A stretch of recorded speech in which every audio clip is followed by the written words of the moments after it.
Bienvenue à La Barre Haute, le podcast où on explore les récits inspirants, les stratégies de performance et les conseils pratiques pour atteindre nos objectifs. Je suis Michael Cyr, kinésiologue, et c'est encore avec un très grand plaisir que je vous partage l'épisode d'aujourd'hui. Valérie Roy est psychoéducatrice spécialisée en santé mentale chez l'adulte. Elle est également conférencière et hôte de son propre podcast Jason Santé mentale, où elle invite des personnalités à venir parler de leur parcours en lien bien sûr avec la santé mentale, son sujet de prédilection.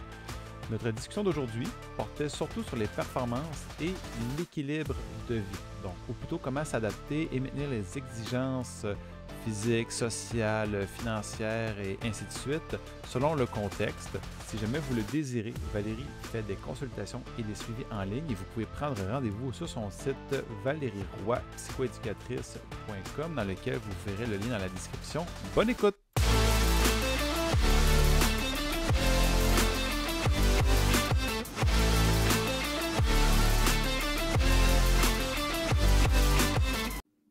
Fait que bon vendredi. Bon vendredi. Grosse semaine au bureau? Oui, vraiment. C'est comme ici, en date de l'enregistrement, c'est la semaine avant la semaine de relâche et on dirait que tout le monde veut finir leurs choses avant les vacances. Donc, effectivement, très grosse semaine. OK. Puis ça ressemble à quoi, dans le fond, dans une semaine typique d'une psychoéducatrice ou un psychoéducateur dans le milieu? Tout est au privé, je pense. C'est ta propre compagnie. Oui, exactement. Donc, je peux parler de ma semaine typique à moi. Donc, je suis psychoéducatrice, mais spécialisée en santé mentale adulte. Donc, je prends de la clientèle adulte uniquement et je dirais même adulte quasiment 25 ans et plus.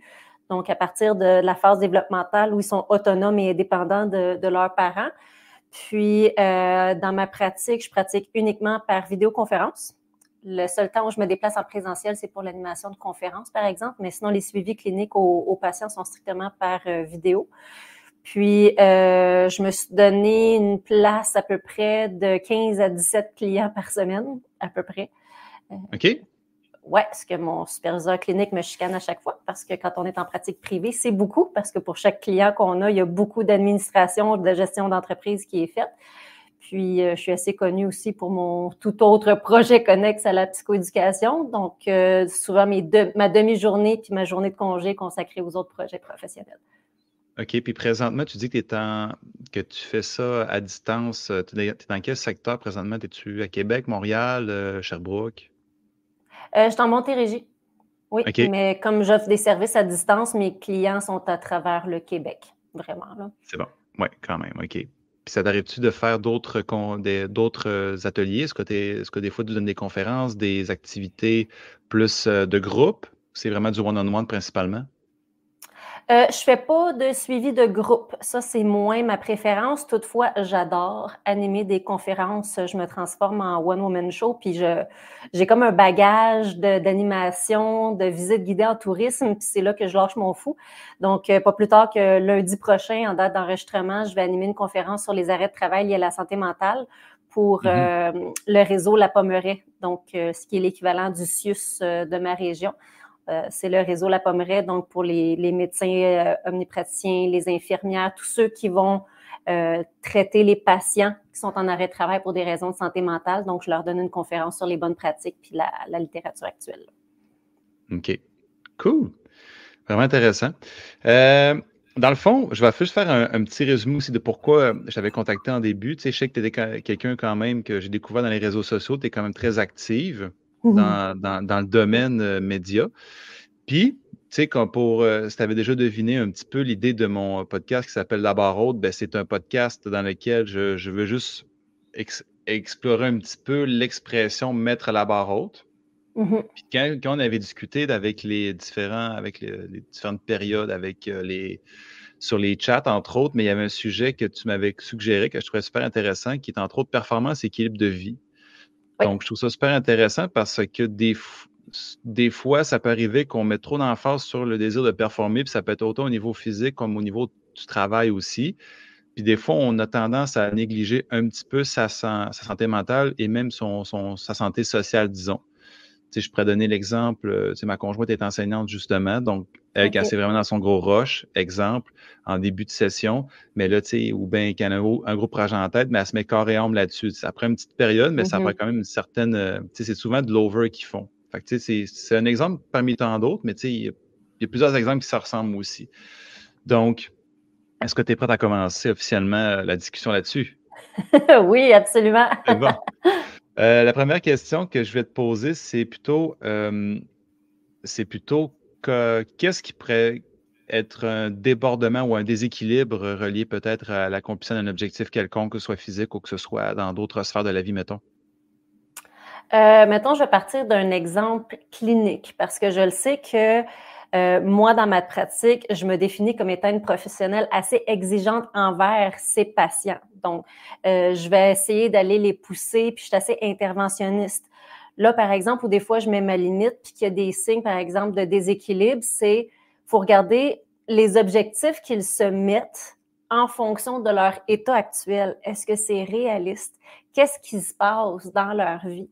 Puis, ce que je remarque souvent dans ma pratique, c'est que la majorité du temps, les gens vivent plusieurs petits stresseurs, plusieurs petits contextes qui s'accumulent, mais ils vont les traiter de manière individuelle, en se disant qu'ils peuvent viser très, très haut parce que de toute manière, ça, ce contexte-là, il n'est pas si gros que ça. Ce contexte-là, il n'est pas si gros que ça. Le contexte ici, il n'est pas si gros que ça. Alors que moi, je leur dis non, non, non, non, c'est pas comme ça que ça marche. C'est un tout. C'est un tout. Puis je donne souvent l'analogie, prends 100 petites roches d'une livre, puis une grosse roche de 100 livres, les deux vont peser 100 livres dans ton sac à dos, là.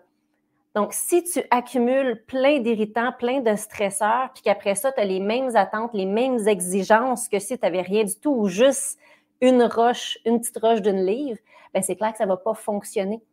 Donc, c'est important de regarder les objectifs de performance qu'on se donne, que ce soit, par exemple, sans être dans du clinique, mais juste de viser un apprentissage dans le but d'avoir une promotion au travail. Puis que là, on essaie de se former pour avoir cette promotion-là, ou d'apprendre un nouveau sport, ou de développer une nouvelle compétence, puis de se dire qu'on va être bon ou expert dans ce domaine-là. Mais c'est de voir, OK, la période d'apprentissage, ça s'insère dans quel contexte dans mon mode de vie? Est-ce que je fais déjà du 40 heures semaine? J'ai une famille avec des jeunes enfants, ce qui fait que je me réveille à 5 heures puis je me couche à 11 heures parce que mes enfants ne dorment pas. Quand est-ce qu'on va insérer l'objectif? Où est-ce qu'on le met? Qu'est-ce qui est réaliste? Puis comment tu fais, mettons, pour je dirais pas comment prendre conscience parce que tu leur fais un petit peu travailler sur la réalité de leur objectif, qu'est-ce qu'ils doivent faire. Mais dans quel contexte, mettons, que tu en vois le plus souvent, comme est-ce que c'est vraiment au niveau, mettons, comme tu dis, est-ce que je veux avoir une promotion, je veux travailler là-dessus? Est-ce que c'est plus au niveau sportif? Est-ce que c'est vraiment 50-50? C'est quoi plutôt le plus pas le plus flagrant, mais le plus récurrent que tu vois dans ta pratique comme type Tu veux d'objectif? dire des motifs de consultation, par exemple? Exemple. Oui. Les motifs de consultation que je reçois le plus souvent sont plus générales. Tu sais, ça va être, par exemple, d'outiller des personnes à mieux gérer leurs émotions. Puis là, des fois, ça va être de mieux les gérer dans des situations spécifiques, par exemple, qu'on va le pratiquer, mieux gérer leur stress. Des fois, ça va être des problèmes liés au travail. Il y a eu des grands changements dans le travail, puis là, ils ne savent plus comment s'adapter face à ces changements-là. Puis, en général, des symptômes de déséquilibre, tu sais, je dis souvent, en psychoéducation, son champ de pratique, c'est l'adaptation, puis on le sait qu'on a de la difficulté à s'adapter quand on est capable de dire, par exemple, depuis cet événement-là ou depuis cette accumulation-là, bien là, on commence à avoir des difficultés. Les difficultés peuvent être, par exemple, qu'on peut avoir des réactions émotionnelles un peu disproportionnées. Plus intenses que la situation comme telle dans le moment présent, des réactions qu'on ne se reconnaît plus. On commence à avoir un désintérêt pour certaines choses parce qu'on essaie de juste ramer puis gérer l'accumulation puis la situation difficile. On peut se détacher, par exemple, de ce qui est important pour nous pour se centrer uniquement sur le problème, le stresseur, mais ça a un coût, ça aussi, en énergie puis en performance. Donc, c'est assez variable comme motif de consultation, mais ça tourne beaucoup autour de ça. Gestion du stress, gestion des émotions, Dernièrement, j'ai comme une recrudescence suite à mon apparition à un podcast quand même assez populaire où j'ai parlé de l'adaptation, la parentalité, mais plus de comment l'adulte s'adapte à son rôle de parent. Je fais pas de coaching parental, je dis pas comment élever les enfants, mais je prends soin de l'adulte maintenant parent, par exemple. Fait que ça, j'en ai un petit peu plus ces temps-ci aussi. OK. Puis c'est quel le podcast que tu as fait? Des fois que les personnes qui seraient intéressées à écouter un petit peu ce que tu as à dire, qu'ils puissent se retrouver, on pourrait le mentionner. Ben oui, dans le fond, j'ai passé récemment au podcast Sexe oral pour parler de la sexualité dans la parentalité ou vraiment de la conciliation couple et famille. Donc, c'est disponible sur YouTube puis sur les plateformes d'écoute comme ton podcast d'ailleurs, je pense. Là, mais si jamais il y en a qui se sentent interpellés par ce sujet, ils peuvent aller l'écouter. Ben, des fois que ça pourrait retirer certains tabous, disons. Ça pourrait être intéressant, Oui. justement. Peut-être prendre le temps de l'écouter aussi. On verra. On sait jamais, ça peut être utile. On ne sait jamais, ça pourrait être intéressant. Bon. Maintenant que le malaise est passé. Non, c'est une blague. Mettons qu'on va avec l'exemple que tu m'as donné tantôt, que je trouvais ça très pertinent, quelqu'un qui désire une promotion. Tu sais, même dans mon domaine, ça m'arrive souvent. J'ai déjà même moi-même essayé d'en avoir à certaines périodes aussi la chance j'ai essayé de passer des entrevues, puis ça n'a pas toujours bien marché, mais bref, ça c'est un autre détail. Mais mettons quelqu'un qui veut travailler là-dessus, qui veut faire de l'apprentissage en vue d'une promotion. Comment ton approche, tu dis qu'elle était interventionniste, puis je te dis intense, mais je veux juste être sûr, je dis le bon terme. Comment toi, avec ton client, tu crées la relation, puis comment tu approches comment tu approches justement dans ce cas-là? Là? Moi, je vais avoir une promotion, mais des fois, mon train de vie ne me permet pas nécessairement d'aller chercher ça ou je m'épuise trop rapidement. Comment toi, tu fonctionnerais avec cette personne-là, habituellement? OK. Je vais répondre, mettons, à ton autre question en parallèle pour expliquer après ça mon côté interventionniste. C'est, par exemple, il y a plusieurs façons de répondre aux besoins de la personne selon ce qu'elle désire. Donc, en général, quand les personnes me disent qu'ils ont besoin d'outils, ils ont besoin d'astuces, de stratégies concrètes, qui vont savoir quoi faire et quoi mettre en application dans leur quotidien, ça, c'est mon dada. J'appelle ça être interventionniste. Donc, je fais des interventions concrètes avec des solutions concrètes, une approche où ils peuvent vraiment le voir, comment ça peut s'intégrer dans leur quotidien, soit des différences chez eux ou des façons de communiquer différemment avec leurs proches, que ça va générer une interaction qui s'améliore, par exemple, ou jouer sur la routine de vie, des choses comme ça. Mais il y a aussi, on peut faire de l'accompagnement, on peut faire du soutien, on peut offrir de l'écoute. Moi, je dis toujours à mes clients, je dis, moi, j'ai tendance à vraiment y aller dans les outils, les stratégies. Fait que si tu m'arrives avec un besoin plus, tu veux venir te déposer, tu veux venir ventiler, fais juste me le dire clairement pour pas être déçu puis te sentir bousculé dans mon approche. Mais sinon, pour en revenir à ta question par rapport à la promotion, sans dévoiler de détails confidentiels, ça donne que j'ai un dossier que ça tourne un peu présentement autour de ce sujet-là.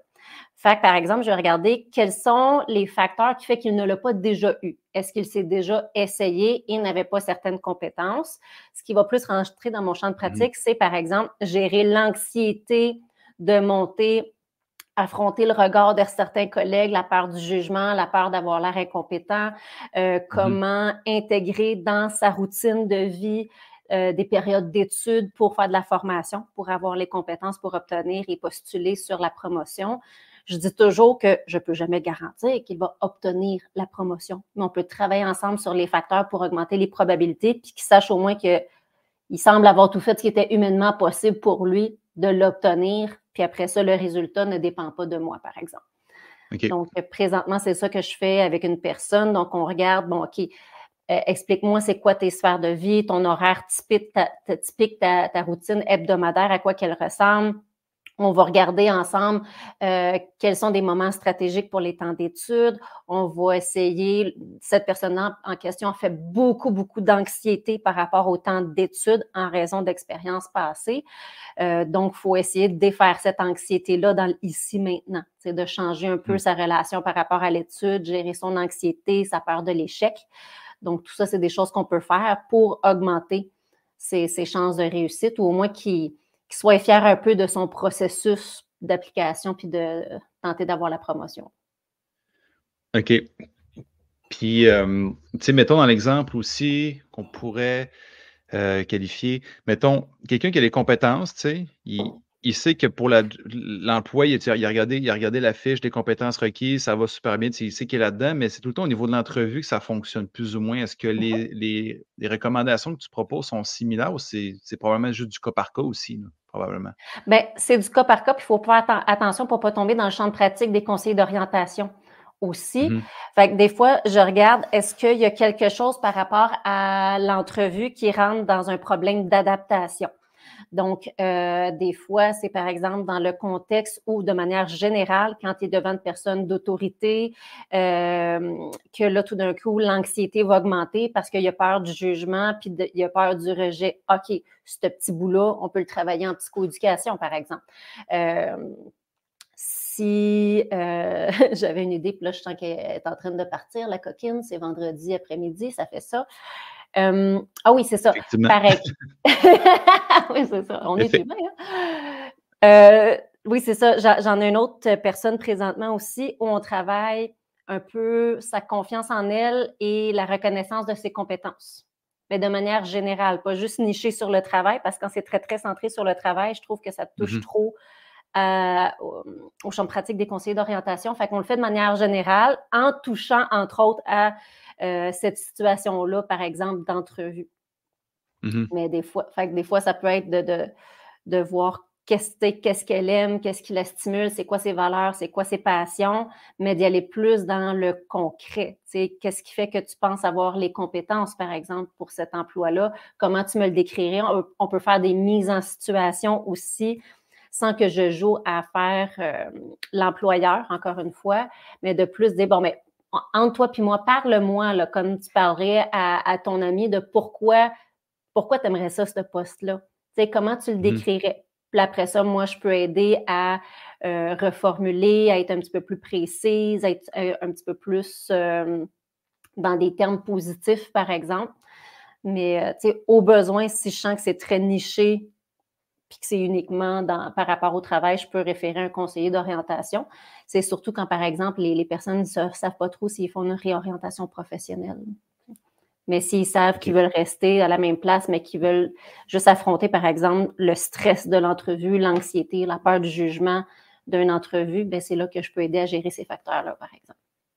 OK, puis admettons, avec ce que tu dis, je pensais à quelque chose parce que souvent, je dis souvent, c'est un terme que j'utilise souvent, mais, mais quand tu postules aussi, normalement, c'est toujours une question monétaire derrière. Est-ce que ça t'arrive des fois d'avoir une clientèle dans ces cas-là qu'eux autres, ils veulent postuler pour vraiment avoir un meilleur bénéfice financier?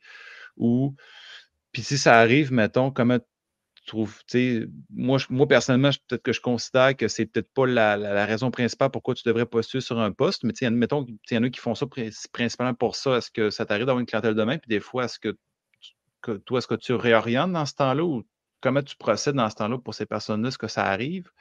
Que c'est vraiment une question de stress financier quand ils veulent pousser vers quelque chose ou peu importe? J'essaie de réfléchir, voir ça m'est-tu déjà arrivé que ce soit vraiment juste pour l'argent? Je Ben, pense pas que ça me soit arrivé, mais par exemple, ça m'est déjà arrivé dans des situations qui pourraient ressembler un peu à ce que tu me décris, où la personne est, par exemple, en arrêt de travail ou en transition parce qu'elle veut changer de travail parce que cette personne-là est excessivement malheureuse, mais c'est quand même un travail où elle gagne bien sa vie. Puis, elle veut peut-être se réorienter vers un autre emploi, changer carrément de milieu, des fois changer de profession, puis là, va y aller en fonction du salaire. Bien, c'est sûr que j'ai une certaine responsabilité de dire comme, OK, partage-moi un peu qu'est-ce que tu me dis, puis en fonction de ce qu'elle n'a pas aimé dans l'ancien emploi, tu sais, les facteurs qui étaient vraiment préjudiciables pour sa santé mentale, son stress, son anxiété, son équilibre de vie, puis comment ça venait carrément impacter les autres sphères de vie aussi, bien, ça m'est déjà arrivé de faire comme, là, explique-moi, c'est quoi la différence? Pourquoi cet emploi-là que tu me décris serait différent du poste que tu as envie de quitter? Parce que moi, au niveau des charges de travail, ça a l'air d'être autant d'heures que l'autre, alors qu'un des facteurs, c'était que tu ne passais pas assez de temps avec ta famille, avec tes amis, que tu n'avais pas de temps pour toi, là, tu as l'air de travailler encore plus dans ce poste-là. Fait que explique-moi pourquoi je ne devrais pas être inquiète pour toi par rapport à ça. Mhm. Je ne vais pas dire, par exemple, de ne pas y aller ou de ne pas le prendre, mais je vais comme questionner puis un peu demander des comptes. Là. Explique-moi ton raisonnement, là, qu'est-ce qui fait que d'aller travailler là, dans ce milieu-là, ce ne serait pas les mêmes genres de stresseurs, puis excusez l'expression, mais tu ne remplacerais pas 4,30 sous pour une pièce. Je vais confronter un peu les choix de la personne, que soit que elle va m'amener des argumentaires, puis un peu par elle-même, comment qu'elle va prévenir dans ce nouvel emploi-là un retour des symptômes ou l'aggravation de son état de santé mentale. Ou sinon, elle va peut-être réaliser comme « Ah oui, je n'avais pas vu ça comme ça. » Donc, je vais peut-être changer un peu mes priorités ou comment je vais changer d'emploi ou de poste visé, par exemple. OK. J'avais aussi peut-être une question, peut-être te challenger un petit peu par rapport à la performance, parce que là, on parle beaucoup au niveau du travail, au niveau de l'adulte en général. Ça reste quand même au niveau des adultes, mais j'avais déjà fait un épisode sur ce qu'on appelle la bigorexie. Je ne sais pas si tu as déjà entendu parler de la bigorexie ou plutôt la dysmorphie corporelle. Dans le fond, pour faire un résumé, oui, dans le fond, le résumé pour tous, c'est vraiment, c'est comme un trouble qui peut être qualifié comme l'anorexie, mais c'est pas vraiment l'anorexie. C'est un trouble qui en fait, qui est dans lequel tu n'es pas bien dans ton corps, puis que tu fais tout pour faire du sport, pour faire de l'activité physique, ou plutôt tu es hyper dépendant plutôt de ce style de vie-là qui est mode de vie hyper sain, hyper sportif et ainsi de suite. Puis dans ce monde-là, ce qui arrive, c'est que soit tu peux te couper aux yeux du monde, est-ce que tu peux te couper aussi au niveau social? Des fois, tu dépenses aussi beaucoup d'argent sur ton objectif principal, puis ça devient une maladie en soi. Je dis une maladie, je vais dire plus trouble pour ne pas choquer personne non plus. Est-ce que ça t'est déjà arrivé d'avoir ce genre de personnes-là, dans le fond? Ça peut être autant un grand sportif, mais qui passe que la majorité de son temps pour se dédier à son sport, peu importe. Est-ce que ça t'est déjà arrivé d'avoir ce genre de clientèle-là? Ça m'est jamais arrivé, mais je pense que la dysmorphie corporelle est plus par rapport à, mettons, très vulgarisé, c'est que tu ne te vois pas tel que tu es réellement au niveau de ton image puis ton corps. Fait que tu vas tout faire pour essayer de le changer, alors que, tu sais, dans les mesures tout ça, ce n'est jamais aussi grave que ce que tu vois. Puis il me semble que, si je ne me trompe pas, ça ne ressemble pas aussi à l'orthorexie, ce que tu as décrit. Je le connais moins, ce diagnostic-là. L'orthorexie qui est l'obsession pour la santé, mais de sorte que ça atteint ton fonctionnement général. Tu sais, ça va t'empêcher de te sortir avec les amis. Tu vas éviter des restaurants puis des sorties entre amis parce que tu ne veux pas manger à ce restaurant-là parce que ça ne correspond pas à ta diète. Tu sais, il y a comme un côté obsessionnel. Il me semble que j'avais déjà entendu ça. Fait que je ne suis vraiment pas certaine. C'est exactement ça. OK. Sauf que le principe de bigorexie, c'est, mettons, plus le complexe d'Adonis. C'est plus au niveau des garçons que ça arrive, mais je dis garçons, des hommes. Mais tu sais, c'est ça. Parce que là, on s'entend que c'est vraiment dans l'extrême aussi. Moi, je suis kiné, tu le sais, tu as vu un petit peu mes affaires, là, je crois. Puis c'est ça. Fait que tu as vraiment ce complexe-là. Moi, je l'ai eu aussi quand j'étais plus jeune. Puis encore là, tu sais, je ne suis pas capable de. Moi, j'ai de la misère de ne pas passer une semaine sans m'entraîner. Je me sens mal à vivre cette situation-là. Tu sais. Quelqu'un, c'est sûr qu'il y a des effets qui sont bénéfiques, puis des fois, ça crée une dépendance qui peut parfois être excessive. Dans mon cas, ça m'est arrivé dans certains de mes collègues aussi. Dans d'autres cas, tu sais, mettons, dans mes clients que je vois, ça arrive régulièrement. Fait que, tu sais, moi, vu que je ne suis pas professionnel pour travailler sur la santé mentale à ce niveau-là, mettons, sur la santé c'est ça, je dirais au niveau psychologique, disons. Si advenant le cas qu'un cas comme ça t'arrive, parce que tu sais, on peut aussi le transposer, ça peut aussi être transposable pour le travail, tu sais, un workaholic, c'est un peu le même principe. Je dis que c'est le même principe. Je dis que c'est pas le même résultat, mais l'obsession. Tu sais, ça se coupe du monde, ça travaille, ça parle de job quand c'est le temps de faire un 5 à 7, des affaires comme ça, tu sais. Fait que toi, ça te rejoint peut-être plus dans cette clientèle-là. Moi, c'est ce que je constate, c'est que c'est un peu le même combat, mais de manière différente un peu. Est-ce que je me trompe? Ben, j'ai déjà eu quelques clients de l'univers du coaching, par exemple, coaching physique. Puis, il y en avait une de ces personnes-là qu'en fonction des comportements qu'elle me décrivait, que là, ensemble, on en est venu à dire comme, va donc lire un peu là-dessus, OK. sur l'orthorexie. Puis là, je ne pense pas qu'elle traversait, par exemple, le seuil clinique. Tu sais, par exemple, c'est sûr qu'en psychoéducation, on n'est pas habilité à poser des diagnostics. OK? Notre jargon légal et déontologique, c'est qu'on observe des symptômes qui s'apparentent à telle affaire et Mhm. que si la personne veut un diagnostic, ben, on va le référer, par exemple, à un médecin ou à un professionnel qui est habilité à poser des diagnostics. En attendant, si la personne ne souhaite pas avoir un diagnostic officiel, bon, on va jouer sur les symptômes qui nous inquiètent, qui Mhm. s'apparenteraient à ce diagnostic-là. Puis, mais c'est ça, c'est que la personne auquel je pense présentement, c'est que d'après moi, si on se dit qu'à partir de cette ligne-là, on passe du côté diagnostic, je l'ai dit du côté obscur. Puis après ça, c'est vraiment la gravité des symptômes qu'on présente, faible, moyen, élevé, en fonction Mhm. du diagnostic. Puis en dessous, c'est monsieur, madame, tout le monde qui présente un peu des traits de n'importe quel trouble. Donc, tu sais, elle, cette personne-là, je la situe peut-être plus proche que le voisin, par exemple, au niveau de l'orthorexie. Fait qu'on était vigilants. Puis, dans des cas extrêmes, ce que tu as nommé tantôt, par exemple, de je m'entraînais beaucoup, beaucoup, puis quand je ne m'entraîne pas, je me sens coupable. Ah, ben c'est Mhm. là que je rentre en jeu, moi. Mhm. Qu'est-ce qui fait qu'il y a un sentiment de culpabilité? Ça part de où? Je ne fais pas de psychothérapie, mais on le survole, puis après ça, on retravaille avec ça ici maintenant pour essayer d'adapter un peu notre façon de faire et de gérer la culpabilité, puis d'y aller plus dans une motivation. Là, les termes m'échappent, là, je suis en train de lire des études là-dessus, mais la motivation plus intrinsèque, de faire des choses parce que tu Mhm. l'aimes. Tandis que quand on fait quelque chose parce qu'on se sent coupable, misère. Écoute, tu en as Je sais tellement pas. de sortes, tu as même des sous-sortes. Tu as introjecté, intrinsèque, Ben, extrinsèque, que c'est le résultat. Puis je c'est pense en ça. oublier un, là. Ben, je pense que c'est comme à la frontière, celle auquel je pense que c'est pas introjecté, c'est l'autre qui est un petit peu plus proche des motivations externes, mais là, On mon pourrait Dieu, dire le une terme m'échappe. motivation qui, si tu me permets, on pourrait dire une motivation qui est Oui, plus axée sur la perception des autres. Est-ce que c'est ça que tu oui, voulais plus dire? Oui. oui, exactement, puis qu'on le fait parce qu'on veut éviter de se sentir d'une certaine manière désagréable. Mhm. Donc, il y a comme un conflit de valeurs qui rentre en jeu. Puis, c'est là de voir, par exemple, au même principe que si je fais ton parallèle avec le travail, bien, qu'est-ce qui fait que si tu ne fais pas ton 72 000 heures par semaine, tu te sens incompétent, tu te sens coupable de ne pas faire les choses. Je vois un certain parallèle aussi présentement avec certains dossiers que j'ai par rapport aux tâches ménagères. Une difficulté à lâcher prise, à diminuer certaines fréquences, à déléguer à l'intérieur du couple, l'un à l'autre, puis qu'on se sent coupable d'en Mhm. mettre, par exemple, sur le dos de l'autre conjoint, de l'autre conjointe, parce qu'on a peur de lui en demander trop, on se sent coupable de Mhm. ne pas le faire soi-même, alors que c'est nécessaire, des fois, de diminuer. On a toutes nos limites, là.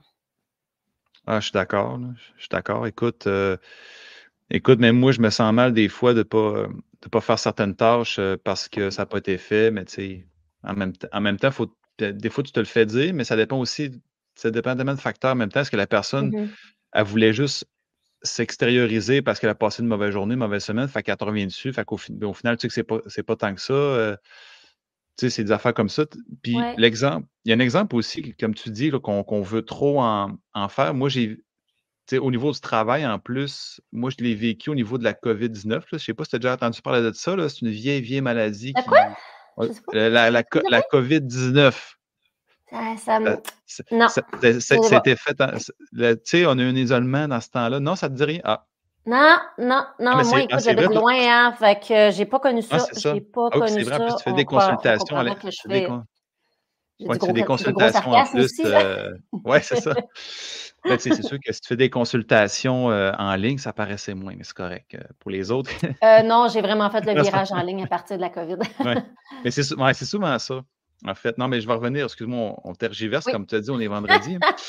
On le rappelle aux gens. Donc, j'allais dire vendredi. Oui, fait que COVID-19, tu sais, Oui. tout était fermé, puis nous autres, on avait peur quand même que notre poste temporairement soit coupé. Il y en a Mmh. qui l'ont vécu normalement du genre, tu sais, même l'employeur permettait des fois de dire: «Gars, si tu fais pas ton 40 heures, c'est pas grave», mais tu sais, on était, je pense, 2.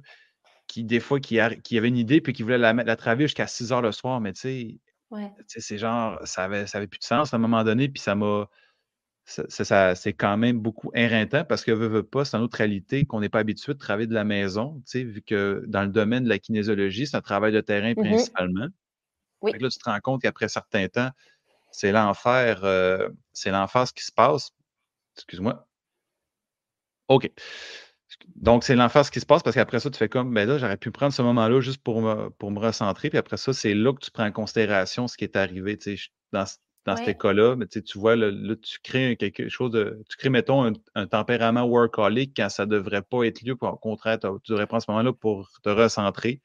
Puis ça que tu fais la perspective, une perspective différente aussi. Là. Je sais pas ce que tu peux appuyer là-dessus un peu. Là. Ou j'ai complètement tort, puis. Ben, c'est juste pour comprendre ta question, dans le fond, c'est pour savoir, tu sais, pendant la période pandémique, là, on avait comme une certaine peur de perdre nos emplois, fait qu'on Oui, surcompensait pour essayer de prouver c'est sa ça. valeur. Oui, oui, absolument. Mais même C'est l'employeur sûr nous que disait, faut créer de la valeur pour qu'on justifie que notre emploi vaut quelque chose encore en tant qu'employé, tu sais. oui, ben c'est ça, c'est là exactement. On n'est pas dans des objectifs, selon moi, de performance où on veut progresser en tant qu'humain puis s'améliorer. Tu sais, on se met des objectifs de performance pour pas perdre sa job, pour pas se Mhm, ramasser dans le chenoute, pour éviter des conséquences désagréables. Puis ça, c'est plus associé, selon moi, à une pression de performance qui est très dommageable. Parce que là, c'est comme si tu mhm, travailles, mais avec tout le temps l'épée de Damoclès au-dessus de la tête de est-ce que j'en ai fait assez? Parce que là, ma job est en jeu. Là. mhm. C'est extrêmement insécurisant. Puis, j'en profite pour, il y avait vraiment comme un tableau que tu dois connaître, là, tous les professionnels de la santé mentale la connaissent, mais tu sais, la courbe de la performance par rapport au Oui, stress. la courbe Oui, inversée, oui. oui, exactement. Oui. Donc, on s'imagine ici, tu sais, que là, nous avons la ligne de la performance, tu sais, que la Mhm, performance va de faible à élevé, puis on a la ligne du stress en bas de faible à élevé. Bien, le principe de la courbe de la performance, c'est que ça te prend une certaine dose de stress pour avoir, par exemple, une meilleure performance. On appelle ça un peu être stimulé, être motivé. Il y mhm, a comme un petit défi qui est associé à ça. Fait que ça va juste venir nous activer assez pour être justement performant.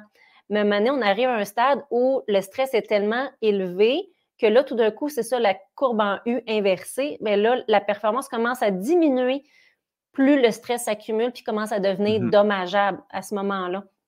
Donc, je pense mhm, qu'avec la pandémie, justement, il y en a beaucoup qui se sont ramassés dans le mauvais côté de la courbe, là, où il y avait beaucoup, beaucoup de stress, des attentes très élevées, des enjeux importants, puis que là, tout d'un coup, le stress était tellement élevé que la performance n'était pas au rendez-vous, ce qui rentre un peu une espèce de cercle vicieux, parce que moins la performance est au rendez-vous, plus on essaye de compenser, plus on est stressé et moins bonne est notre performance. mhm. Puis tu sais, faut pas prendre, faut pas trop non plus dire que le stress est mauvais en soi. Comme tu dis, c'est Oui. important d'en avoir un certain sens, d'un certain niveau. Puis dans ces cas-là, si tu veux, on pourrait finir là-dessus. Ce serait Mhm. comment, mettons quelqu'un qui, justement, qui vit énormément de stress, vit de l'anxiété, Oui. comment, comment toi, en tant que psychoéducateur, comment tu permettrais à cette personne-là, justement, d'essayer de maximiser, d'optimiser son niveau de stress pour vraiment que ses performances pour cette personne-là, elles soient optimales. Puis comment tu peux faire, puis après, où tu pourrais le référer, mettons, pour que cette personne-là puisse aller dans le bon chemin plus tard aussi. Parce que des fois, il peut y avoir des pics, là, puis ça, c'est normal aussi, là. Mhm. Ouais. Mettons que le 80 soit bien contrôlé, là. Ben, on va apprendre à gérer, par exemple, des facteurs de stress. Puis je peux me citer un exemple pour que ce soit clair pour tout le monde. Tu sais, j'ai dit qu'en date de l'enregistrement d'aujourd'hui, j'ai une animation d'un webinaire pour quand même, tu sais, des professionnels du réseau de la santé. Fait que oui, mon niveau de stress est élevé. En même temps, j'ai comme un bon track parce que j'aime animer, mais ça fait longtemps que je n'ai pas animé. Donc, il faut Mhm, que je regarde qu'est-ce qui me stresse parce que je ne vais pas agir comme si non, non, non, je suis une psychoéducatrice, hein, c'est jamais stressé, un professionnel de la santé et de la santé mentale. jamais. On est des Ah, robots, on vit pas ça. Hein?